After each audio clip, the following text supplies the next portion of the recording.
reporting suicides at crossroads. Ah, I see, a suicide. How interesting. But for the life of me I could not make out why the horses were frightened. Whilst we were talking, we heard a sort of sound between a yelp and a bark. It was far away, but the horses got very restless, and it took Johann all his time to quiet them. He was pale and said, "It sounds like a wolf, but yet there are no wolves here now." "No?" I said, questioning him. "Isn't it long since the wolves were so near the city?" "Long, long," he answered, "in the spring and summer, but with the snow the wolves have been here not so long." Whilst he was petting the horses and trying to quiet them, dark clouds drifted rapidly across the sky. The sunshine passed away, and a breath of cold wind seemed to drift past us. It was only a breath, however, and more in the nature of a warning than a fact, for the sun came out brightly again. Johann looked under his lifted hand at the horizon and said, "The storm of snow, he comes before long time." Then he looked at his watch again, and straightway, holding his reins firmly, for the horses were still pawing the ground restlessly and shaking their heads, he climbed to his box as though the time had come for proceeding on our journey. I felt a little obstinate, and did not at once get into the carriage. "Tell me," I said, "about this place where the road leads," and I pointed down. Again he crossed himself and mumbled a prayer before he answered, "It is unholy." "What is unholy?" I inquired. "The village." "Then there is a village?" No one lives there hundreds of years." My curiosity was piqued. "But you said there was a village." "There was." "Where is it now?" Whereupon he burst out into a long story in German and English, so mixed up that I could not quite understand exactly what he said.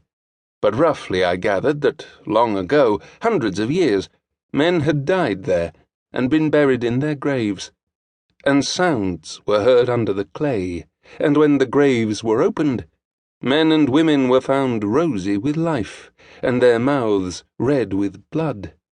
And so, in haste to save their lives, aye, and their souls, and here he crossed himself, those who were left fled away to other places, where the living lived, and the dead were dead, and not something. He was evidently afraid to speak the last words. As he proceeded with his narration, he grew more and more excited. It seemed as if his imagination had got hold of him, and he ended in a perfect paroxysm of fear, white-faced, perspiring, trembling, and looking round him, as if expecting that some dreadful presence would manifest itself there in the bright sunshine on the open plain. Finally, in an agony of desperation, he cried, "Walpurgisnacht!" and pointed to the carriage for me to get in. All my English blood rose at this, and standing back I said, "You are afraid, Johann, you are afraid. Go home. I shall return alone. The walk will do me good." The carriage door was open. I took from my seat my oak walking stick, which I always carry on my holiday excursions, and closed the door, pointing back to Munich, and said, "Go home, Johann. Walpurgisnacht doesn't concern Englishmen." The horses were now more restive than ever, and Johann was trying to hold them, while excitedly imploring me not to do anything so foolish. I pitied the poor fellow. He was deeply in earnest. But all the same, I could not help laughing. His English was quite gone now. In his anxiety, he had forgotten that his only means of making me understand was to talk my language, so he jabbered away in his native German. It began to be a little tedious. After giving the direction, "Home," I turned to go down the crossroad into the valley. With a despairing gesture, Johann turned his horses towards Munich. I leaned on my stick and looked after him.